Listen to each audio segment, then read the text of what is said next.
when you were talking about that time of abstinence, that was a time where I was able to see you, and it did help confirm that you would be a good husband, because that's when I really saw who you were without sex. You know, how you handle your life before you get married is an indication of how you're going to handle your life when you do.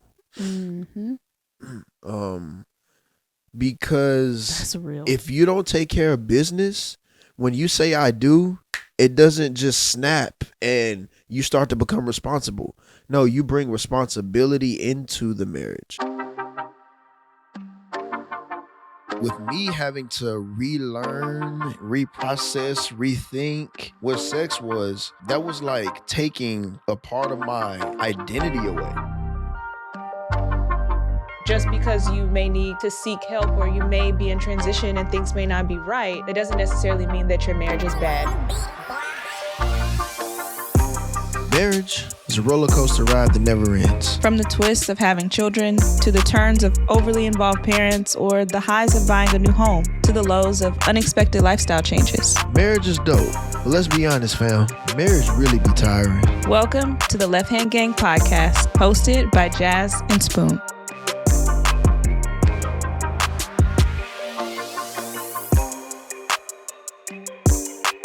Yo, what's good, everybody? It's the Left Hand Gang.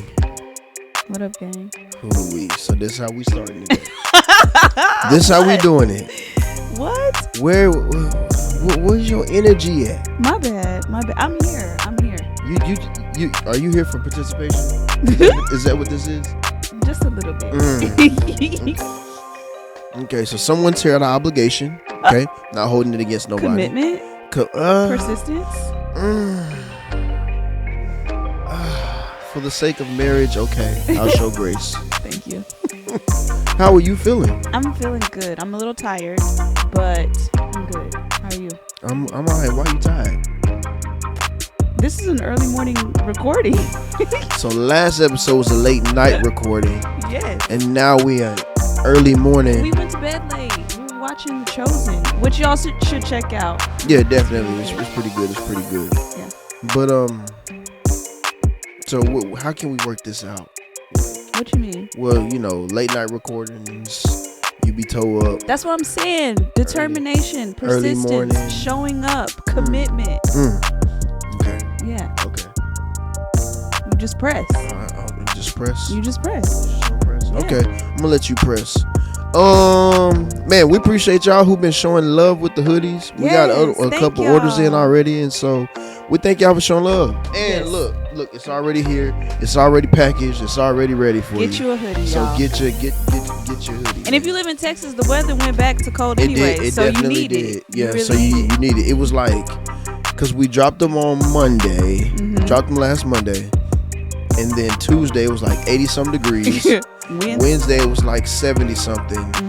And then it just got gradually cooler. And yesterday, it was like, I don't know. It was like 50s. It was in like the 40s, 50s, somewhere in there. So like, get your hoodie. Just get your hoodie. That's it. That's it. So where we at right now? Let's just do a check-in. Just a marital check-in. You want to go there? Where are we? Where are you? Yes. Let's do that. So, short story. I am in a place of. Excuse me. Okay. That was a burp. Okay, that's where you at. Fine. Yo, I went to breathe in and it just came out. Just came up and got you. I don't think it was actually a burp. You know how like sometimes like it's like something in your throat? It's called a burp. It's called a burp. We gonna keep that? Yeah, we definitely keeping that. Okay. Well, anyway, what I was saying is I am navigating true stay-at-home mom, stay-at-home wife life. Yeah. There's been some changes, and so that, and then God's pulling on me, and so I am coming out of like this hard place because God has given me new perspective, but it's definitely rough. And just like I said, short story, I am navigating new waters and sticking close to the Lord the whole way. Navigating new waters by being a stay-at-home mom. Yes. So when we got married, did you know you were saying yes to that? Definitely not. Absolutely not. I didn't sign up for that. As a matter of fact, I remember even telling my coworkers before I went on maternity leave, especially after I said, like, to those that knew that I wasn't coming back, I wanted to be at home with our children, but I didn't want to be at home all the time with the children. I don't know what I didn't have it like all the gaps filled in, but I just thought like a sprinkle of that and like me doing things. And I was like, I have to be doing something. Like I have to be working or something. Like I can't be at home all day with the babies kind of thing. And I'm at home all day with the baby. And it is really, really hard because the things that I care about get pushed aside. And there's always something to do here. There's always a laundry, a food, a clean, a diaper, another food. Like, and I'm serving 2 people and I'm essentially discipling my child along the way too. And I'm also being discipled by Jesus. And it's a lot. And that's not even like scratching the surface, I don't think. No, I don't think so either. But you caught me off guard. Yeah. So my thoughts were. I know. I just felt like we needed to do just a check-in to see where you was at. Yeah. Because, like, first and foremost, if you aren't doing check-ins in your marriage, you need to be doing it. If you're not in relationships, period, like, you need to be doing check-ins. And we had a check-in. We went on a walk earlier this week. We did. And we had a check-in. We did. Like, consistently doing check-ins. But I wanted to ask you that because a lot of times when we get married, we have an idea, but we don't really know what's attached to that. What else is attached to that idea? So, like, saying that we want to get married or we're getting married and blah, blah, blah, we're so focused on, and it's weird that we have the perspective of doing the same things that we're doing now, just now we're married. And it don't work like that. Usually no. Because go ahead. No, go ahead. Like I've always felt like I just believe in you naturally. Like I support you naturally and like, I'm rooting for you always. And that's cool and easy when it's like you got your thing over here and I got my thing over here and we still are doing life together. And I'm like, yeah, baby, go get all those DJ gigs and like do your thing in teaching or whatever career you're in. Like I'm pushing you along the way, but I'm also like over here doing my thing and you're pushing me and I'm doing something that I want to do. Right. And it's another when right now I'm taking a back seat and I'm not doing the thing that I want to do. And I'm still supporting you and I'm still pushing you. But it's like, go, baby, go. And then it's like crickets where I'm at. You know what I mean? Like, I'm not trucking. And so you're right. That came up for me when you said, like, we think that it's just the same thing. But now it's the title of we're married and it changes. No, I mean, that's a real thing. And, you talking about, and I'm glad you said it the way that you did. It's not that it was something that I said or something that I told you to do. But you're in a place where do I like support? No. Like you, in a sense, quote unquote, taking a back seat. Oh, yeah. It wasn't something that I said or that I mentioned, but it was God directing you and moving you in that direction. Yeah, I know my place. Yeah. Yeah. And so that can be, especially in today's society, that can really be misconstrued as in, well, the husband said that you got to do blah, blah, blah, blah, blah. And for us, definitely the way that we move, that was never a thought that came to my mind. That was never something that I verbally said. And so in God speaking that to you, saying, hey, your stuff is important. However, there are other things that take priority right now that I need you to devote your time and attention to. It created a space for God to have now a conversation with me about how to serve you, how to help you, how to still support you with what you're doing. And that's where that breadcrumbs came from. And I don't think you talked to them about breadcrumbs. No, I haven't talked to them about breadcrumbs. So beautiful. What is? Breadcrumbs. Oh, breadcrumbs? Yes. Yeah. So I don't even know if I want to talk about breadcrumbs, but we're here. So this week, God, he was talking to me about some different things, and he was showing me how basically I could be more supportive here at the house. I mean, I'm already helpful. I mean, I already do things. And God just said, hey, just drop a breadcrumb. Just grab a breadcrumb. Just do at least one thing. And to us, breadcrumbs can seem small. They can seem insignificant. They could seem as if, they really don't have any value or have any weight. But from the perspective of a bird whose stomach ain't but this big, that breadcrumb can do a lot, can fill up a lot of space. And so just by doing one thing, doing one extra chore, maybe doing the kitchen or cooking, taking an extra feeding, or taking Jazz on a walk, or just taking her out somewhere, getting her out of the house, or me taking Kai and saying, all right, you go do whatever it is that you want to do. I don't care. Just get out the house. Like, just a small piece of assistance, of help, gratitude, just serving, I guess you would say, going the extra mile. It truly helped change the dynamic in my entire house because I did one extra thing. And I didn't put up a billboard sign. I didn't say, hey, did you notice that I just did it and went on about my way. And we don't have to, make a sign and have a whole ensemble play every time we do something extra to help our spouse. That's serving. It's just serving. So all that to say, breadcrumbs. Men, Devo coming soon. Hey. Book coming soon. Breadcrumbs. Shameless plug. Yeah, shameless plug. It's coming soon. So how did that make you feel? What, the breadcrumbs? Yeah. So you brought it up to me one day this week, and then I don't remember. It was like, I don't know, but you brought it up to me one night, and when I reflected on it, I realized, oh my gosh, I see, like, you asked me, like, have you noticed? And you weren't asking, like, have you noticed that I've done da-da-da, so I would like this in return.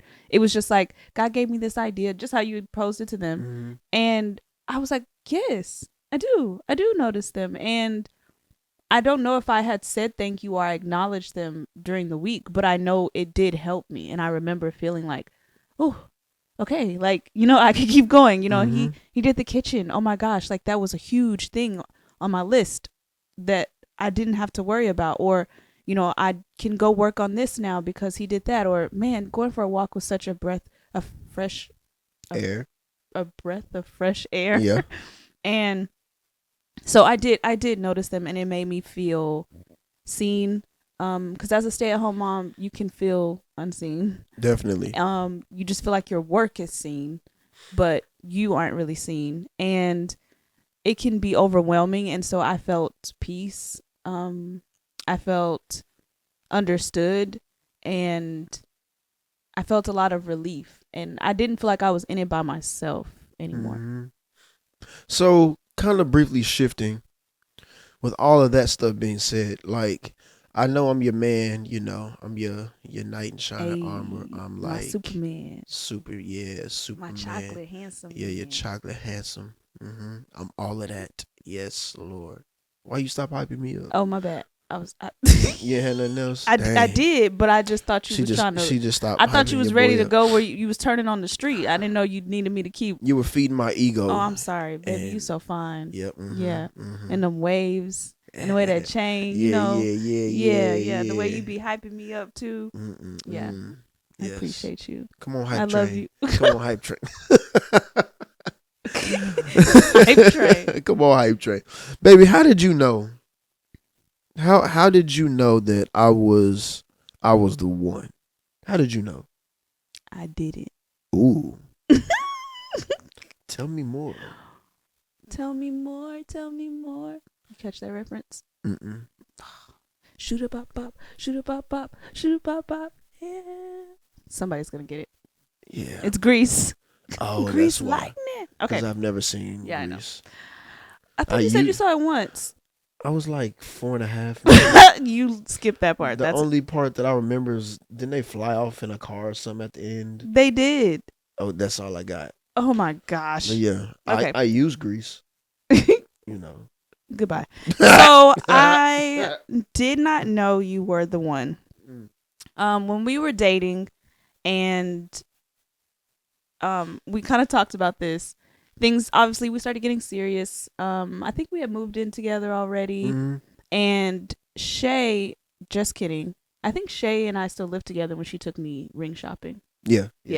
So we hadn't moved in together, and like Shay brought it up, like, hey, do you know what kind of ring? I think it was like me, Shay, and Micah, like talking about rings, and that was the first time I had ever thought about an engagement ring, like what I would want, and so it was this like fairy tale type thing that I was like, oh, that sounds fun. They were like, let's go look for rings.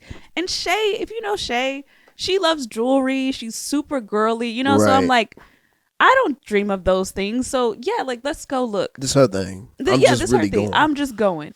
And I didn't know I was picking out my actual engagement ring, but it wasn't until after I had found a ring that I liked and I realized like what that was for, like what a engagement ring really comes with. Like there's a marriage and all that. And I was like, wait, I don't want to do that. I'm not ready for that. And so it was a lot of me dealing with me to see that I would actually be a good wife, that I could actually fill that role. And what does that role really look like? So once God dealt with me and I was able to get healed from some things and he changed my perspective, it was a lot of internal work that happened. That's when I was ready and I knew, oh yes, I can do this and I'm ready to be a wife. I have what it takes. And these are things that I desire. You had already proven to me that you were a safe place and that you could lead. My trust issues were not even in you. It was with me.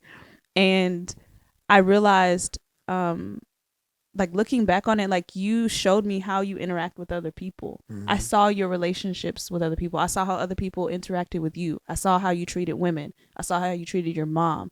I saw your integrity. I saw your faith. Like literally it was like all these checks over here on your side. And then it was just all these X's on mine.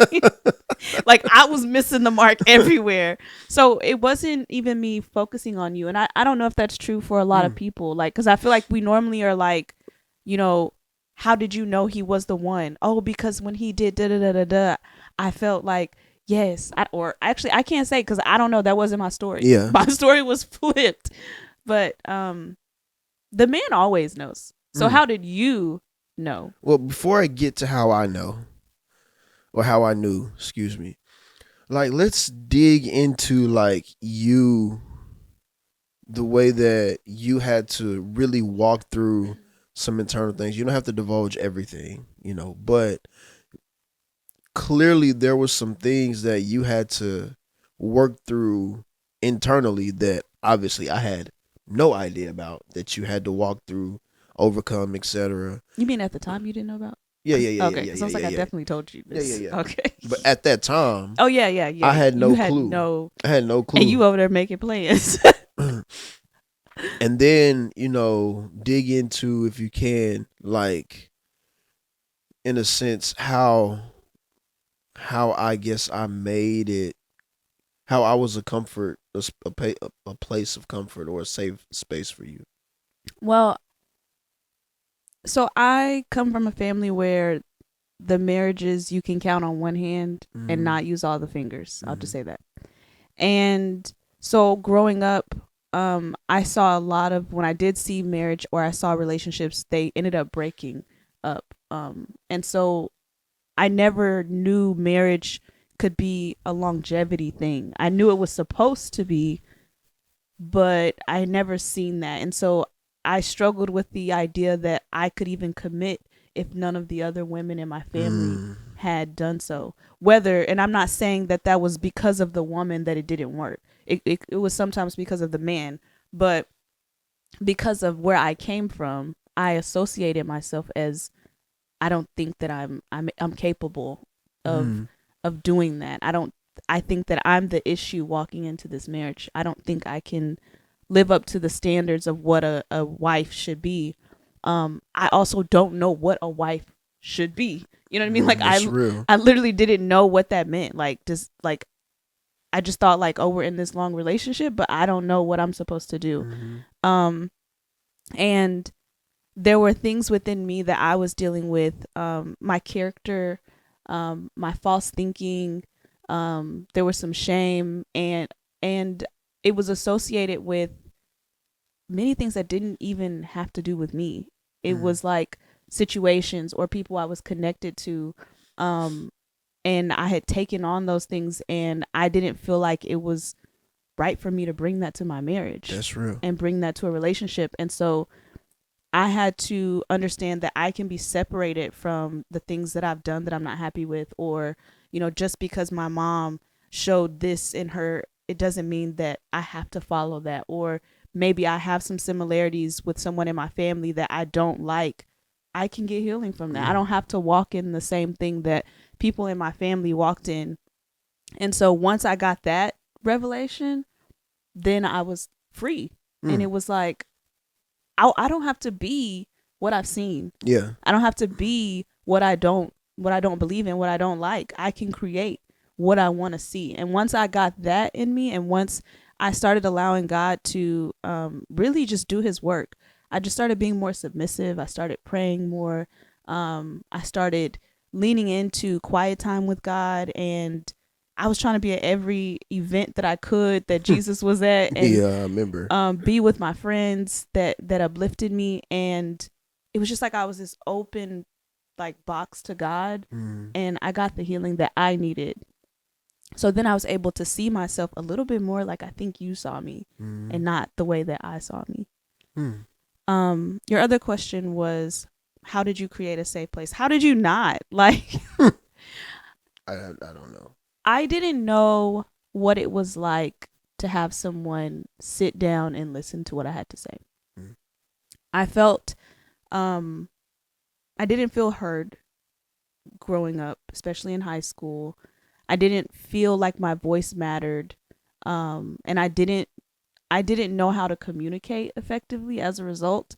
And so you legitimately would ask questions and literally sit and listen to me. And I didn't feel like I had to speed through what I was trying to say. And even now, just being transparent, I do that with some people. Like, I feel like I have to hurry up and get out what I want to say because they might check out, or like, I don't know, like they just aren't going to hear what I'm saying. But with you, I felt like, oh my gosh, he like literally looks through the back of my head. Like, he like sees through me. That's how hard he listens to me. That was a need for me. And that showed me that you cared. The way you supported me in my endeavors. You like believed in me. Like, you barely even knew me. And you were like, I forgot what it was. And you were like, I think you should do it. I was like, no. Like, what do you mean I should do it? I don't even remember what that conversation was. Ain't no telling. It ain't no telling. But yeah, it was mainly conversation with me. And then when I was out with you, I saw how you just treated other people very genuinely. Like, you never changed. You were always yourself.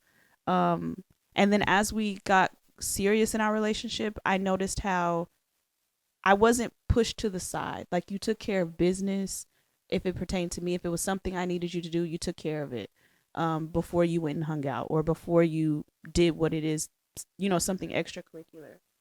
You took care of your business too. Your bills were not unpaid. That's big for me. No. You took care of your financial obligations. Yeah. Our money wasn't tied up yet, but I still knew enough to know, like, you know what I mean? Like, you not spending your last little bit of money on some new J's or on this new outfit just because you really, really want it. It was like, I'm gonna pay this and I'm gonna get this done, and I've seen you like go without a meal. You know what I mean? Like, I've seen you because you took care of business. That's honorable to me, because that's what I was doing in college. That's noble to me. So I saw how you handle business, basically. And that made me feel safe, because I knew that if you take care of you like that, and you take care of your stuff and people like that on the regular, if I come into the equation, I'm taken care of. And you also did take care of me too. That was a lot. Yeah. Why are you looking at me like that? Well, because I kind of checked out. and I'm gonna tell you why. Okay, trigger. No. I'm gonna tell you why I checked out. Because I was like, dang, your sister did the fool with your eyebrows. Shout out to Dre. Yeah, Dre cut Browse the by food. Drea. That's her IG. Yeah, Dre, she cut the food. She did. Yeah, she cut the food. She's located in Cedar Hill. She is taking new clients and she snaps. Yeah, she does it. Yeah. I mean, you was already fine. Thank you. But yeah. Thanks, Dre. But to be on the receiving end and hearing that, I don't think you've ever articulated it like that to me before. I don't think and so that gives me comfort in knowing that I was setting the table correctly. Because a lot of times us as guys, we don't know.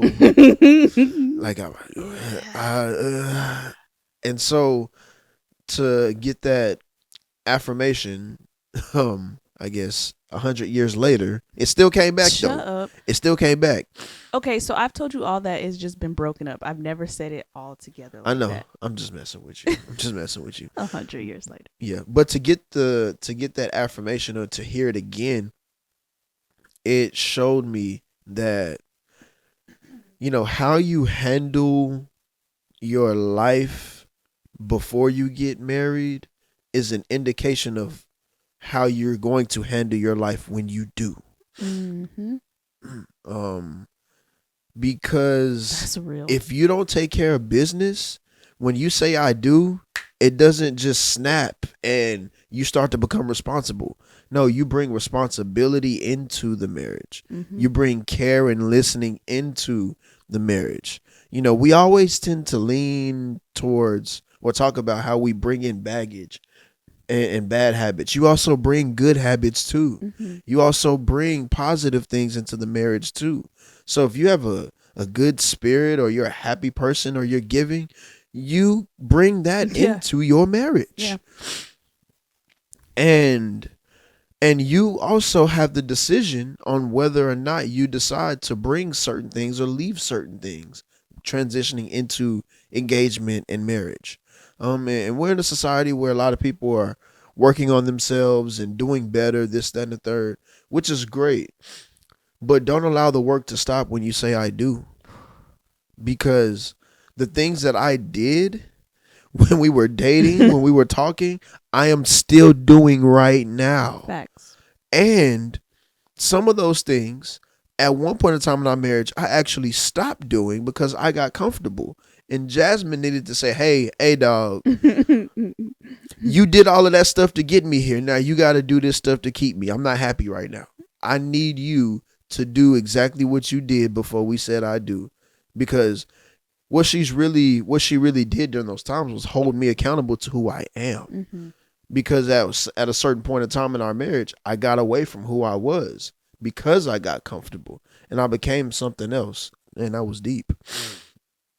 So, I knew based off of one circumstance, one situation. For Jasmine, it was a culmination of things. It was, her more so making preparations and growing, and then seeing how I handled other people, including how I handled her. Me, I knew, Lord Jesus, after one incident. So last episode, we talked about support. So I hosted this event, hosted this concert while we were in Lubbock. We brought in this famous dude, and it was a hot mess. It was so many different things. It was my first show, so I made a whole lot of boo-boos too. Anyways. But you weren't doing it by yourself. Oh, I definitely was not. I think that's important. Yeah, that's very why important. When you say it's a hot mess, like, you got to explain. Yeah, that's true. But the show came. It was a great show. It was a really good show. It was a great show. And so once the show was over, now mind you, whenever you putting on event shows, concerts, you gotta pay for that stuff. So after the event, ticket sales, blah blah blah, come back a few days after the show, after everything was counted, we didn't make as much as we thought. And some of the investors who poured into this event, one of the biggest ones is sitting here on my left. And I told her that I would ensure that I would get her money back because I had expectations. I had projections that the show was going to do very, very good financially. And see, I knew how to budget a household, but event planning, budgeting is completely different. It's not the same. I learned. But nonetheless, Jazz gave me, I don't know, somewhere between $8,000 and $10,000 to put on this event. And by the time the event was over, all the money was counted and everybody got their cut, their piece of the pie. The artist was paid, flights and all that stuff was paid. Yeah, we made like less than $2,000. So we lost. We lost. It was like a $30,000 show, and we lost total like $28,000 on this show. And part of that $28,000 was hers. And once I found that out, I had to go back and tell Jasmine, we didn't make the money. We lost. The pride on the inside of me did not want to tell her that I lost her money. And I didn't want her to think that I stole her money or I tried to get over on her or that I used her. But it was, I mean, when you mess up, you mess up. When things don't go right, they just don't go right. And you have to own up to that. And so in that moment when I told her, she said, "It's okay. Don't worry about it. We'll work something out. We'll figure something out." And I'm gonna be honest, y'all. I cried. You did. Real tears. Because it's not that I failed, because I failed all the time. I mean, we all fail. But I included somebody into my life in a way that I normally wouldn't. And I felt like I betrayed their trust. And I felt like I failed her and I put her in a bind. And that's something that I live. I live by that. I do not put other people in a bind. I do any and everything that I can to work it out without including other people because I don't want them to be in any kind of challenge, struggle because of something that I did. And I held that in such a high regard that I feel like I lied to myself. I feel like I lied to Jazz, and ultimately, I was just like, yeah, I don't know what else to do other than tell you the truth. And when I told her, I cried like a baby, And y'all know what this person did? She held me and said, "It's okay. We're gonna work something out." That right there was when I knew, okay, I can really trust this person. This is somebody that I can be with. And it had absolutely, well, I'm not going to say it had absolutely nothing to do with the money because the money was very important. It's very important. However, what was tied to the money was the most important. Not my pride, but me not coming through on what I said that I was going to do. I gave you my word and I lost it. I gave you my word and didn't come through. And you still showed grace on me. I was like, bet. Yep, I can do this. This is somebody worth doing life with. And at the time I wasn't thinking about marriage. But when I woke up the next morning, I was like, bet. So we moving different now. We moving a little bit differently. And we weren't dating at that point. Nah, we weren't. We were like in that like talking, messing around, like kind of like starting to date. Yeah. But we had been good friends. Yeah, we had been good friends. We had been really good friends. But like we weren't even, so for you to say like that next day, you were already like, oh yeah, things are different. What was different for me was that I lost my money. You lost your money. Not that like think about marriage. Yeah, this is not a promotion to give that guy that you talking to please no don't. money. Yeah. I'm not saying that. Yeah, don't. Not saying I would do it again. Mm-mm. Not saying that I wouldn't. I Everybody's situation different. That's not the point of the story. It's not at all. I just want to preface that. It's the grace at the end of the story. It's not my proudest thing in life, but it did come with grace, and it did come with some learning lessons. It did for the both of us. So I have questions for you, but then I also want to share something about my experience too. Well, share your thing before you ask your question. It's completely off topic. Okay. So you said you said the next morning things were different for you. What does that really mean? And can you talk about the progression after that, leading up to when you knew? What did you do when you knew? Is this a decision that you just were okay, yes, I want to marry her and I'm gonna do it? Or did you consult some people? Did you pray about this? Did you fast, or did you, you know what I mean? What was your process? Well, it was so kind of sort of like what you were saying. It was some internal things. It was an internal work at first. And it wasn't like I woke up the next day yep, we're getting married. But it was I held you in a higher regard. I looked at you different. You weren't just a girl that I was friends with who I kind of sort of slept with from time to time. But I held you in such a higher regard. And I had so much more respect for you. And you fed the need that is in high regard to me. Support. Not just in something that I'm going to do, I'm about to do, but supporting my failures. And supporting my failure whenever my failure included you. So that took the cake for me. Because like I said, previous relationship, the person I was with for almost 3 years, I couldn't even get them to post a flyer for an event. But when I failed at something and you were involved in that and you still showed grace and supported me and helped me through that, that was for me unheard of. That was astronomical. Wow. She really. And you never mentioned it ever again. You never held it over my head. You never teased me with it. And you continued to just be present with me from that moment on. That was what, 2016? I think so. 2016. I think I had just started teaching. So yeah. Where are we? 2023. So 8 years later, I have never ever heard you talk negatively about me for that incident.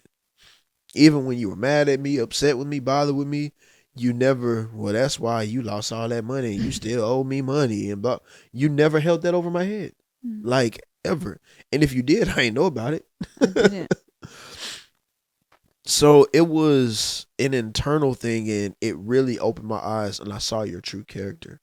Newsflash. That's how you know what you're really dealing with in another person. When times get hard. When they get hard. When things is tight. When it's tight. It's uncomfortable. That's when you know. You see who you really riding with. You see who you really riding with and who really riding with you. You see. So from that moment on, your voice, I already heard your voice. You were already heard and listened to. But to me, your voice got louder. Your voice became more prominent in my life. Your voice carried a lot more weight because you walked me through and walked with me through that failure. So it was easy to hear, years later, you know what? Hey, we can't be sleeping together because the Lord told me blah, blah, blah. It was easier to hear that from you because of the grace that you showed on me prior to with that event. Mm-hmm. So that was all very beautiful. First of all, thank you so much, man. Thank you, girl. And I didn't realize my character in a situation like that until that situation. Because it's not like you sit and you think like, if I gave somebody some money and they didn't give it back, how would I respond? You know what I mean? Like that's not something that you just think about. Right. or we hear the stories where like somebody loaned somebody some money, or you did something for somebody and then they're talking about how it didn't go well. You're like, well, I would have never done that. Like, you never know what you're going to do until you're in a situation. So hearing that, not to be boastful at all, but I was like, wow, God, thank you for a heart that, like, I have many things to work on and for God to cleanse me of. We all do. And there are many things that I'm still growing in, but I'm thankful that that wasn't my battle. You know, like that, you know, the rah, rah, rah, like, that's why you da da da da. Like, that wasn't my story. And I'm thankful that I was able to show grace. There are times where I have had to learn that I don't show grace in things, you know, but that wasn't one of them. And so when I was listening to that, I was just grateful for how that story, the blessing in that, the beauty in that story, and obviously where that got us today. So thank you for sharing that, because you've never shared some of that before either. So moving forward, when you were like, okay, I want to marry this girl, like, what popped in your head? Because the word says he that finds a wife. It don't say she. Like, it's not my job to go look for my husband. I'm supposed to be found. So that means that God has something in a man or something in y'all. There's like this click that you just know. Or what was that like for you to know? And then what did you do after that? So again, that situation with that event. Right. But you knew it wasn't like right then, like, yes. Yeah. It was years later. It was. So, but that was a foundation. That was a stepping stone. Okay. So you start building on things like, okay, right, she do this. Okay. That's wifey. Okay. That's wifey material. So you started building. So that, and notice I'm not talking about physical features, outwardly experience. I mean, because you're already fine. So, there's that. Okay, but, so fine. You at the bottom, and then support. Okay.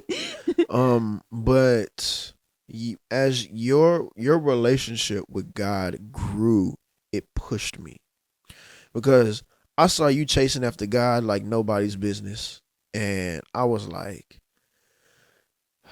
okay. Let me get my life together. Let me get it together. I was too. I mean, you were chasing after God. I was. Like, you was trying to find Jesus everywhere. I was, man. And I was like, I need to grow up. I need to quit running. I need to start taking God more seriously. And you and I kid you not, that conversation about us having sex, when that came up, like, that right there was the final straw.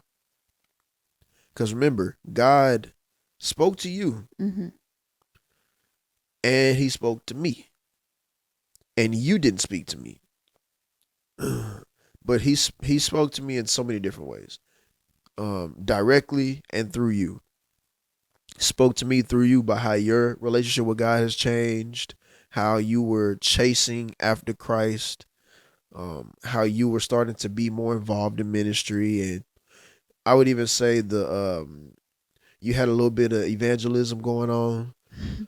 I did. You did. Man, you definitely God, did. Man. And all glory when to God. you were like, you know what, I don't know how this is gonna go, but you and Ashley got together and y'all started that the women's Bible study. And when I saw that, I was like, okay, I really got to get it together now. Love and miss you, Ashley, if you're listening. Yep.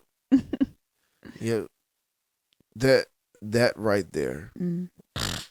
And so I started the Bible study right after you started yours, like maybe a month or so after. And then I felt that conviction, like, bruh, you can't be out here, hosting Bible studies and y'all doing the whole premarital sex thing. You just, come on, bro. Come on, man. Come on. Get it together. And not to put myself on a pedestal, but at that point in time, I'm like DJ Spoon, like DJ Spoon, like all the events, all the parties, like no event or party happen without me knowing about it. Right. Because I was like the facilitator of just about everything when it came to Yes. events. Pretty much. Like everybody yes. went to my Twitter. Did. Everybody went to my Twitter to see what was Did. going on. Did. Because I mean, I was involved with all the different events and whatnot. Shout out Crunkness. R.I.P. Yeah, R.I.P. Is it gone? Oh yeah. Oh, okay. Yeah. Here today, gone tomorrow. What a time. So I had to grow up, and I had to. Okay, fine. So I had the conversation with you. Hey, you know, God's been talking to your boy, and yeah, we gotta quit having sex. So, boom, that happens. Fast forward, God's still talking to me like, hey, it's cool that you gave up sex, but pornography got to go. Oh, you right. I shed tears through that deliverance, let go of pornography, and I began to grow. And I realized throughout my life, or throughout my, I guess my journey with Christ, as it had grown and moved, none of that would have happened without you. It wouldn't have. So it was a consistent building of those things, literally brick by brick. And a lot of us feel like I got to deal with everything in my life. I got to deal with all of these things before I come into a relationship with people. Well, in actuality, you know, you deal with some things moving forward, you know, before you get into relationships, no doubt, but you can't deal with everything, because God uses the other person as a mirror to you to show you things that you didn't even know was there, or that you thought were buried. Yeah. And so it's a consistent working. It's a consistent working of being in relationship with the other person. Now, this is all pre-work prior to I do. Yeah. We ain't even gotten to I do yet. We ain't even got a ring on. No ring. We ain't even got no engagement. Nothing. Yes. So you and whoever you're in relationship with, y'all should be growing together. So the false narrative of, oh, when I get married, this, blah, blah, blah, that's not real. Things don't change as soon as you say I do. And in all actuality, something that Tim Ross said was, you got to be mindful.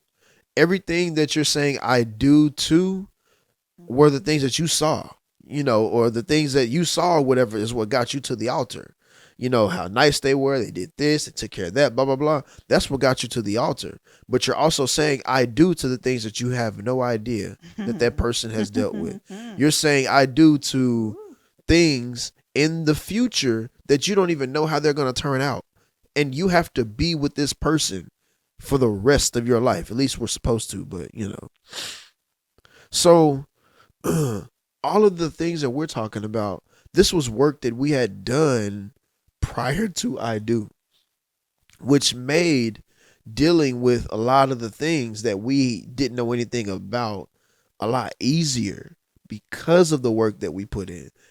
Ultimately, it all boils down to one thing: grace. It boils down to grace that we have to show one another. Jasmine had to show me grace whenever I lost all her money, and I had to show her grace as she walked through some things and worked through some things. Oh, and also, you got to learn how to show yourself grace too. Yeah. Through the process. I feel like I'm going off. So I don't think so. Okay. I picked up my phone because I was trying to find if this is in the word or not, and so I don't want to say that it is, so I'm leave it alone. But what you just said about how I was helping you grow and build, it just reminds me of what it looks like in a marriage. You know, you definitely help me as well, but I think about the wife and how when we talked about submission, and that is, you know, I trust the God in you, I'm following the God in you, right? And as the wife, I'm not the leader of the house. I can put suggestions in, you know, and like we talk about things and things like that, but God does not speak to me about every decision that needs to be made for our home. And that doesn't mean I'm not involved in it. It just means the instructions don't come directly to me. They go to you. And I actually remember that shift when we were dating and when we were engaged. Do you remember God spoke to me a lot about things? Mm-hmm. And it was before you had really started taking your relationship with God serious. And then when you did, it was like almost like I couldn't hear God no more. Mm-hmm. And I was like, dang, like, what happened? You know, like maybe I need to pray more. Maybe I'm tripping. Like, but anyway. I remember that. Hard time. It was. And I just got revelation as to why. Mm-hmm. So I think about that piece, like being submissive, and how I can only be an example to you. It's not my job to change you. It's not my job to, point a finger at your blemishes. Mm-hmm. And as a wife and as a woman, rather, that's kind of like our nature to point things out and to fix them and nurturing and stuff. But it's my job to go to God about you. And I can only worry about me. And as I was worrying about me, you fell in line. And God spoke to you about what you needed to work on. I didn't have to do that. I didn't have to nag at you. I didn't have to, try to groom you to be the man that I needed you to be. I literally worked on me. And when you were talking about that time of abstinence, that was a time where I was able to see you, and it did help confirm that you would be a good husband, because that's when I really saw who you were without sex. Yeah. And I saw how I love. I saw how do you do that? Because it's not just intimacy, physical intimacy. There are games you can play. There are conversations you can have. You can go out and do outings, just sitting in one's presence. Do you even notice his eyes? Do you know, you know what I mean? Like little things like that I started to see, and it cultivated this like again, on this side, you were like all these check marks. And I started to see even more like, man, he's this and he's that, because sex wasn't in the piece. And that helped me to also know, or I'm not going to say no, but be more comforted and assured that you were a safe place and you would be a good husband. Man, that's some good stuff. I didn't even know we was going to get down like that. I didn't either, actually. Man. I didn't. But there's so many building blocks that really, really go into just go into marriage, engagement, whatever it is. But we have to just dispel the myths that things change once we get to the altar. That's just a ceremony to confirm everything that happened beforehand. Yeah. And I mean, you are going to have lots of great emotions and all that. You're going to feel all the happiness. And all those feelings and emotions are valid. Yeah. But at the end of it, when the dust settles, you still working with the same person that you was working with before that dress and before that tux. Yep. You said a lot of really great things, baby. And I think you walking through that process of what happened with you, how you transformed as a man, that ultimately prepared you to be a husband. I think that was really important to share. You still haven't answered the other part of my question. What was the other part? Like the legit practical side of, okay, all this work started happening, which is important. But then when you knew, what was it? Like, were you praying? Like, was this just like, you just decided I'm going to go invest in a ring? Did you talk to somebody first? Like that part. Well, I feel like I did. It was kind of just jumbled up in one thing. But I started chasing God. No, I'm saying what happened after, like the legit, practical, literally. What did you do next? I started chasing after God. I know you did that. You said that already. Okay. So then, okay, timeline. When'd you go get a ring? I don't remember. It's been so long ago. Did you talk to somebody before you went? Oh, I talked to a lot of people. Okay, that's what I'm saying. Who are some? You don't have to disclose names, but I'm saying what I'm saying is when a man decides that he has found his good thing, he found his wife. You should already have a spiritual covering already. And we kind of talked about marriage and ministry in the marriage and ministry episode. You need to be under. Okay, somebody. I got you. So I started. So I talked to my dad. We had some conversations. Talked to my mom. I got their approval, got their blessing. Um, Me and Pastor Bill, we chopped it up on quite a few occasions. Me, Reggie, and Takesha, we had some conversations too. I actually ended up talking to them a couple of different times. Really? Yeah. I didn't know that. Because remember I was actually making preparations to marry somebody else, and Takesha, I was working with Takesha on rings and all. And just to preface, this is a couple that was an older couple in our ministry back ministry. in Lubbock. Yeah. One time, Reggie and Takesha, loved them to death. And then I talked to who did I talk to?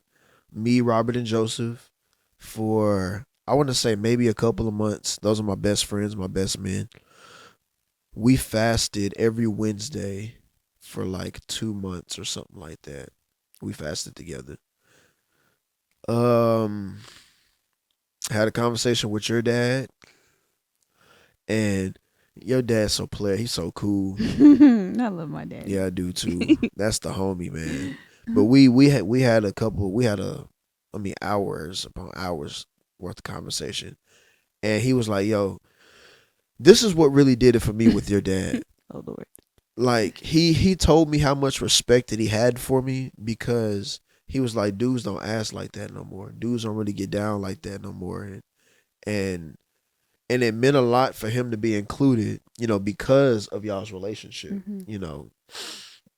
And so for him to be included in there, for me to ask for his blessing, it really meant a lot to him. Of course, I talked to your mama. She just, boo-hooing. Love you, mama. Love you, mama. So there were a lot of people that I talked to, and I got insight from, I got perspective from, and I talked to, somebody else. I'm missing somebody. I know I'm missing somebody. So get in the ring. So the whole ring shopping thingamajig. Say, hey Shay, it's game time. I need you to take her ring shopping.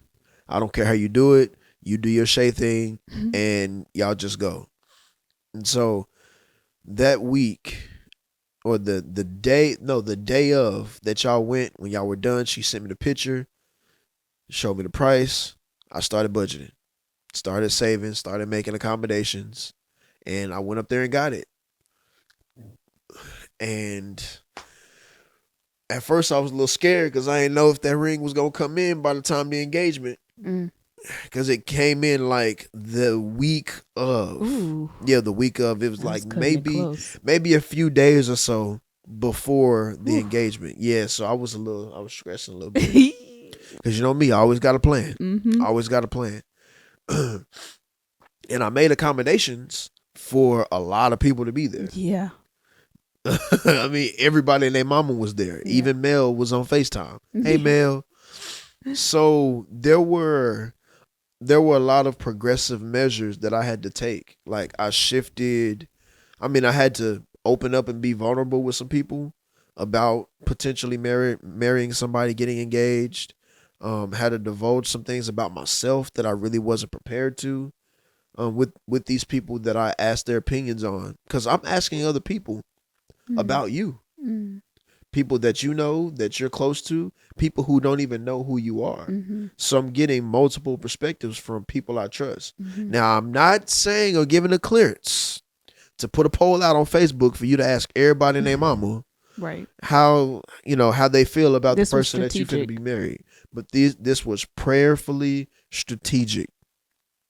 These were people that God led me to, not my feelings and emotions. Say that one more time. God led me to certain people. He led my verbiage, my vocabulary, what I'm supposed to say, what I'm supposed to divulge. Because even though I trust these people, there are certain things that I could say in a certain way that could sway them. And so I had to be mindful of the vocabulary that I use, because I wanted them to have an unbiased, godly opinion, because I believe these people and I trust these people. So all of that and me chasing after God at the same time. And I was able to hear God in a way that I'd never heard him before. To that point, I had never heard God as clearly as I did when he said that, "Yup, it's good. Go ahead, do your thug thizzle." I had never heard God as clearly up to that point in my life. And so that's how I practically walked it out. It wasn't nothing that I did by myself. How important, thank you for finally sharing that. How important do you think that process is for men to include others in this decision? Or do you think that it is a decision where it's like he's the head of his house and he's going to decide his wife and it doesn't require anybody else? It's very important. It's very important because you have to be prayerfully led.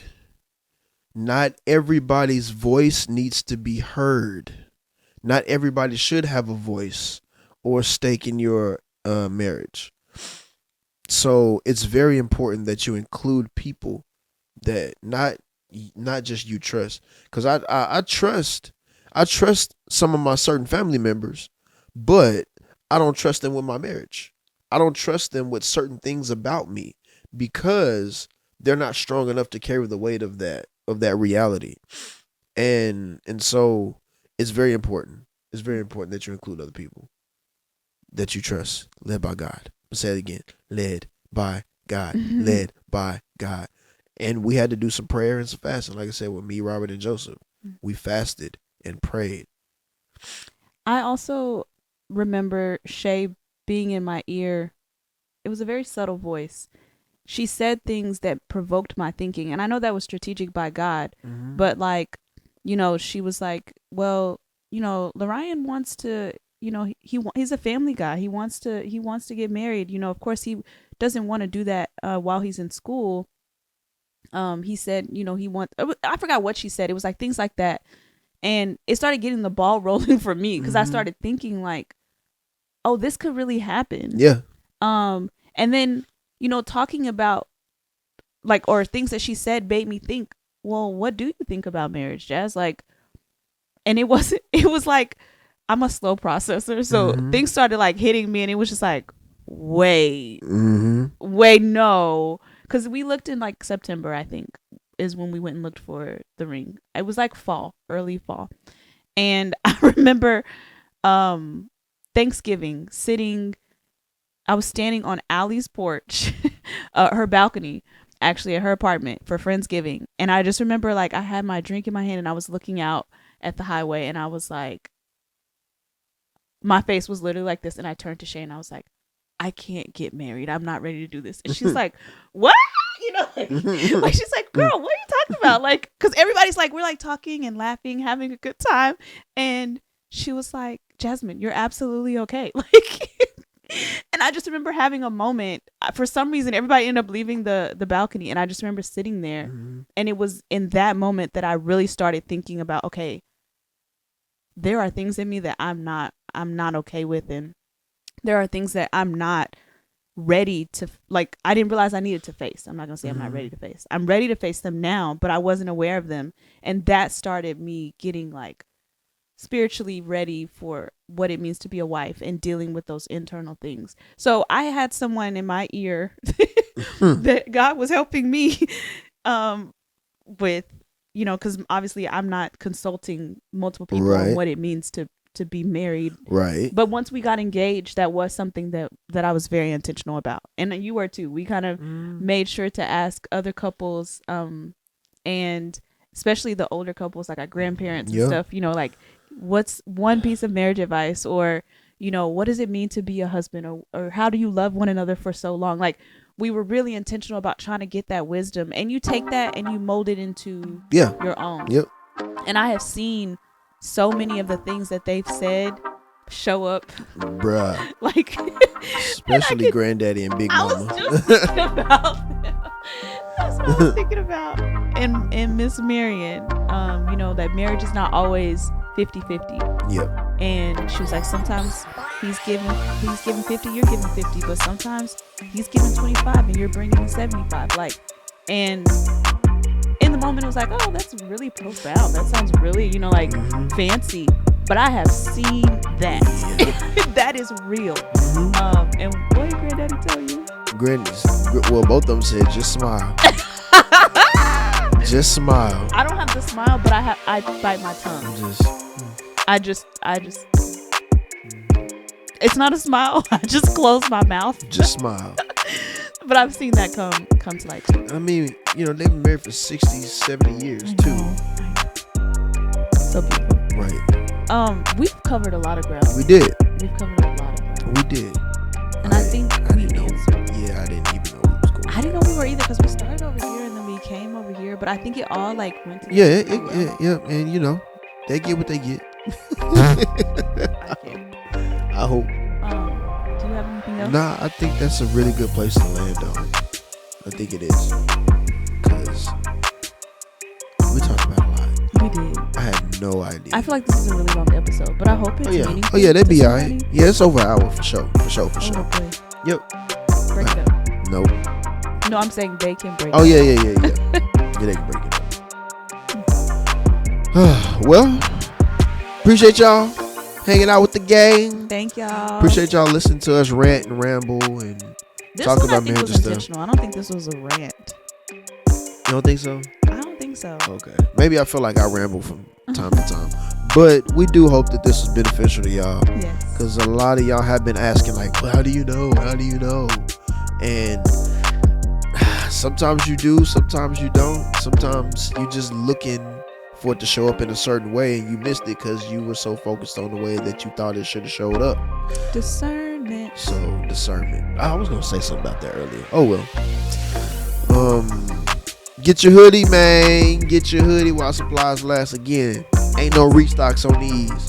Once sold, first come, first serve. How was it? First come, first serve. Once we sold out, we sold out. Yeah. You have anything else? Nope. All right. Well, we love y'all. Y'all be easy. Peace. Thank y'all so much for tapping in with the Left Hand Gang podcast. Be sure to follow, like, subscribe, and rate us. And lastly, please don't forget to check out our website. That's lefthandgang.co for merch and ways to stay connected. Catch you next episode. Gang.